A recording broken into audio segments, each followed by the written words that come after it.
Hello student, कैसे हैं आप लोग। आई होप आप लोग अच्छे होंगे। मैं जयंती गौतम, नेट प्रवक्ता, डाइट बरुआ सागर झांसी। और आज का जो टॉपिक है, आज हम लोग पढ़ेंगे राइट टू एजुकेशन, RTE 2009, जिसको राइट टू एजुकेशन कहते हैं। शिक्षा का अधिकार अधिनियम। ठीक है, तो हिंदी में भी लिख देते हैं शिक्षा का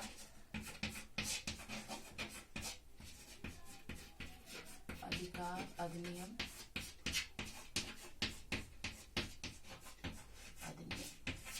ठीक है, देखिए जो राइट टू एजुकेशन है, इसमें कहीं ना कहीं 6 से 14 वर्ष के बच्चों की बात कही गई है। यानी जो 6 से 14 वर्ष के बच्चे हैं, उन बच्चों को शिक्षा देना और उनके लिए कौन कौन से प्रावधान हैं, उन प्रावधानों को लागू करना और उसके द्वारा बालकों का, ताकि विकास हो सके।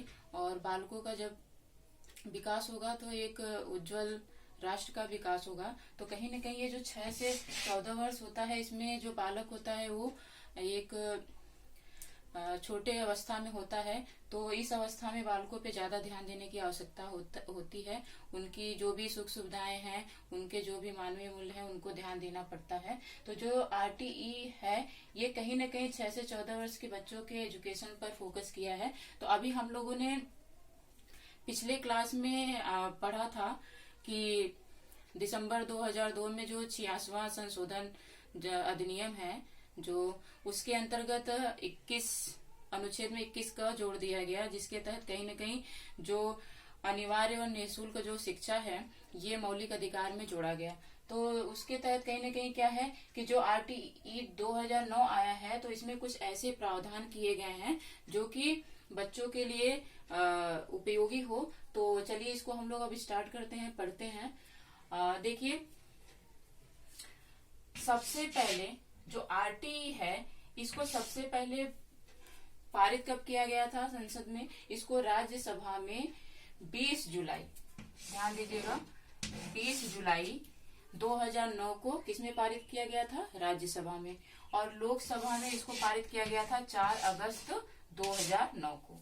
ठीक है, यानी कि राज्यसभा में 20 जुलाई 2009 को और लोकसभा में 4 अगस्त 2009 को पारित किया गया था। और पूरे भारत में ये 1 अप्रैल 2010 में लागू कर दिया गया था। यानी 2009 में तो ये एक्ट आ गया था, लेकिन इसको लागू कब किया गया? 1 अप्रैल 2010 में लागू किया गया।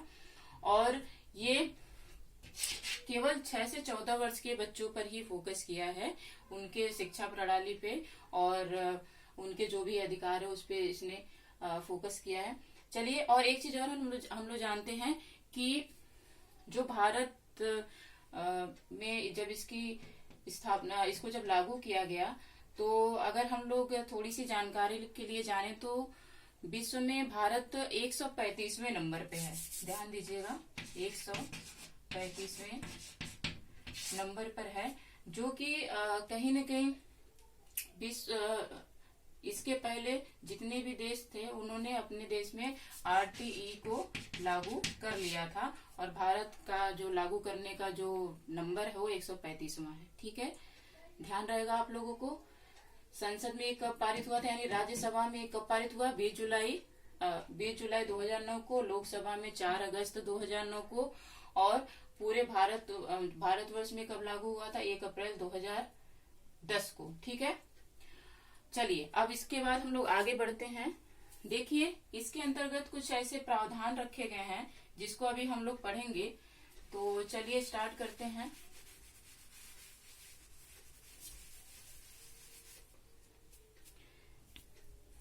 देखिए, प्रावधान में क्या है कि जो बच्चों के लिए जो प्राथमिक विद्यालय है, तो इसके अंतर्गत RTE के अंतर्गत ये कहा गया कि प्राथमिक स्तर के जो बालकों के लिए विद्यालय खोला जाएगा, उसकी दूरी कितनी होनी चाहिए? 100 किलोमीटर, 1 किलोमीटर की दूरी होनी चाहिए। ठीक है, यानी कि 1 किलोमीटर की दूरी पर विद्यालय खोला जाना चाहिए। किसके लिए? प्राथमिक क्लास के बच्चों के, यानी प्राथमिक स्तर के लिए। ठीक है, यहीं पर इन्होंने माध्यमिक के लिए क्या कहा है, उच्च प्राथमिक स्तर के लिए क्या कहा है कि जो स्कूल माध्यमिक के लिए उपलब्ध कराए जाए, उसको 3 किलोमीटर के भीतर होना चाहिए। प्राथमिक क्या है, 1 किलोमीटर के भीतर होना चाहिए, और ये माध्यमिक क्या है, 3 किलोमीटर के भीतर होना चाहिए। ठीक है, चलिए आगे हम लोग पढ़ते हैं। दूसरा इन्होंने क्या बताया है कि इसमें एक चीज इन्होंने और बताया है कि बालकों को अगर आने जाने में असुविधा हो तो उनको कहीं ना कहीं कोई साधन भी मुहैया कराया जाए, तो इस तरीके का आरटीई में कहा गया है। नेक्स्ट पॉइंट क्या है कि बच्चों में स्कूल में दाखिला देते समय या किसी भी प्रकार का कोई भी अनुदान नहीं लिया जाएगा। यानी ये भी प्रावधान है कि बच्चों को जब दाखिला स्कूल में कराया जाता है तो उसमें किसी भी प्रकार का अनुदान नहीं लिया जाएगा। ठीक है, एक चीज और इसमें कहा गया इस प्रावधान के अंतर्गत, देखिएगा स्टूडेंट, हम लोग क्या पढ़ रहे हैं, शिक्षा का अधिकार अधिनियम का प्रावधान पढ़ रहे हैं, ध्यान दीजिएगा। ठीक है, तो समझ गए कि प्राथमिक स्तर के लिए क्या होना चाहिए कि 1 किलोमीटर के भीतर जो दूरी होनी चाहिए, और माध्यमिक के लिए क्या होना चाहिए, 3 किलोमीटर के भीतर स्कूल होना चाहिए। और इनके लिए, इन बच्चों के लिए कहीं ना कहीं क्या है, अगर स्कूल दूर है तो इनके लिए कोई साधन मुहैया भी कराया जाना चाहिए। और क्या है, बच्चों को स्कूल में दाखिला देते समय किसी भी प्रकार का अनुदान नहीं लेना चाहिए, या नहीं राशि या किसी भी प्रकार का राशि नहीं लिया जाएगा। ठीक है, अब देखिए, अगर कोई टीचर अध्यापक किसी भी प्रकार का अनुदान मांगता है तो साक्षात्कार के समय, तो इस पे भी कहीं ना कहीं दंड का प्रावधान है। अब देखिए, विकलांग बच्चों की मुख्य धारा की नियमित स्कूल से शिक्षा प्राप्त कर सकते हैं। मतलब कि जो विकलांग बच्चे हैं वो भी नियमित रूप से कहीं ना कहीं शिक्षा प्राप्त कर सकते हैं प्राथमिक स्तर पर। ये तो आप लोगों ने इंक्लूसिव एजुकेशन में जाना ही होगा, पढ़े होंगे तो, या पता होगा आप लोगों को कि इंक्लूसिव जो एजुकेशन होता है, समावेशी शिक्षा की अगर हम लोग बात करें तो इसमें यही है कि सामान्य स्कूल में सामान्य बच्चों के साथ सामान्य टीचर के द्वारा जो विशेष प्रकार के बच्चे हैं उनको शिक्षा को प्रदान करना, यानी कि समाज के मुख्य धारा से इनको जोड़ना। तो इसमें आरटीई में भी विकलांग बच्चों को रखा गया है कि ये लोग भी इस स्कूल में नियमित रूप से पढ़ सकते हैं, इनको भी इस प्रकार की सुविधा मुहैया कराया जाए। ठीक है, चलिए अब नेक्स्ट जो पॉइंट है वो क्या है, नेक्स्ट है पॉइंट कि किसी भी बच्चे को फेल नहीं किया जाएगा किसी भी क्लास में। ये तो आप लोगों को भी पता है कि जो बच्चे पढ़ रहे हैं, जो 6 से 14 साल के बच्चे हैं, उनको किसी भी क्लास में फेल करने का प्रावधान नहीं है। ठीक है, दूसरा क्या है कि कोई भी टीचर जो सरकारी अध्यापक है तो वो अगर स्कूल में पढ़ा रहा है तो अपना कोई निजी कोई भी इंस्टीट्यूट नहीं चला सकता है, या कोई कोचिंग या ट्यूशन नहीं दे सकता है। तो इस पे भी कहीं ना कहीं प्रावधान बना हुआ है आरटीई एक्ट के तहत। ठीक है, चलिए और आगे कुछ देख लेते हैं, कुछ और भी पॉइंट है इसमें जो कि यहाँ लिखा हुआ पहले से। देखिए, आरटीई 2009 के तहत शिक्षक 1 सप्ताह में लगभग 45 घंटे का कार्य करेगा। यानी कि प्रावधान में ये भी है, समझ गया कि आरटीई 2009 क्या कहता है कि जो शिक्षक है 1 सप्ताह में लगभग कितने 45 घंटे का कार्य करेगा, यानी 45 घंटे का उसका टीचिंग होना चाहिए। ठीक है, आगे देखते हैं। वही जो क्वेश्चन हमने आप लोगों को अभी बताया कि कक्षा 1 से 5 के लिए विद्यालय की दूरी कितनी होनी चाहिए, 1 किलोमीटर के भीतर होनी चाहिए, और कक्षा 6 से 8 के बच्चों के लिए कितनी होनी चाहिए, 3 किलोमीटर की दूरी होनी चाहिए। ध्यान दीजिएगा, इंपॉर्टेंट है, इससे क्वेश्चन पेपर में हर साल आता है। ठीक है, दूरी कितनी होनी चाहिए, प्राथमिक का 1 किलोमीटर के भीतर और माध्यमिक का 3 किलोमीटर के भीतर। ठीक है, और आगे चलिए देखते हैं। आगे जो है,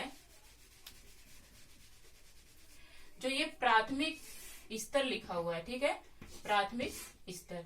देखिए, प्राथमिक जो स्तर पे प्रत्येक 35 स्टूडेंट पे एक टीचर का प्रावधान है। किसके अंतर्गत, आरटीई 2009 के अंतर्गत। ठीक है, मतलब प्राथमिक जो स्तर है इस पे जो 35 जो बच्चे हैं, 35 बच्चों को एक अध्यापक पढ़ाएगा। ठीक है, चलिए आगे देखते हैं। उच्च प्राथमिक स्तर पर अगर 200 से अधिक विद्यार्थी हैं तो 40 विद्यार्थी पर एक अध्यापक होगा। ठीक है, यानी कि एक 6 से 8 की बात हो रही है क्लास की। ठीक है, और यहाँ पर प्राथमिक में 1 से 5 क्लास की बात हो रही है। समझ रहे हैं आप कि प्राथमिक में क्या है, प्रत्येक 35 बच्चे पे एक अध्यापक, और उच्च प्राथमिक में क्या है, प्रत्येक 40 बच्चों पर एक अध्यापक रहेगा। ठीक है, चलिए आगे देखते हैं।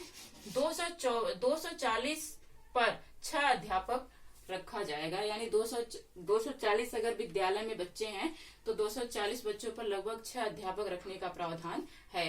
किसके तहत?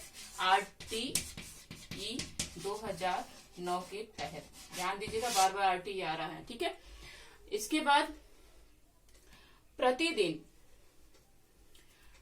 अध्यापक लगभग 4 घंटे पढ़ाएगा।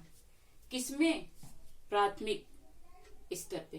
ठीक है, यानी कि जो अध्यापक है वो प्रतिदिन प्राथमिक स्तर पर कक्षा 1 से 5 में क्या करेगा? 4 घंटे पढ़ाएगा। और यहीं पे देखिए उच्च प्राथमिक स्तर पे जो बच्चा है वो क्या करेगा? लगभग जो उच्च प्राथमिक स्तर है इसमें जो अध्यापक है वो अध्यापक 4.5 घंटे पढ़ाएगा। समझ रहे हैं आप? तो इस चीज को जरा बारीक छोटा छोटा वैसे पॉइंट है, थोड़ा ध्यान दीजिएगा। प्राथमिक में क्या है? 4 घंटे, और उच्च प्राथमिक में क्या है? 4.5 घंटे। ठीक है, एक देखिए और इम्पोर्टेंट चीज है ये धारा 17। समझ रहे हैं?